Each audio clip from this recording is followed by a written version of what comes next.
Hi guys, let's discuss the difference between the live and extract connection. There is two connection available in Tableau. First we discuss about live connection. Live connections directly connected to your data. The speed of the data set will be determined on the performance. When I click, it is visible.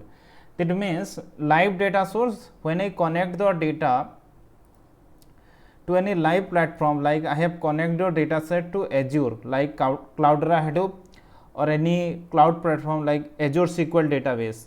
In the Azure SQL database, in the backend someone is update the database, the live data is also updated. Means the data is updated when the SQL database is updated.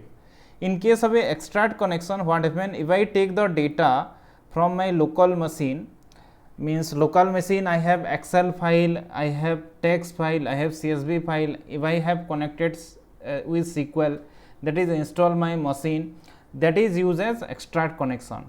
So there is two type of connection available in Tableau. One is live connection, another one is extract connection. That's all for this video.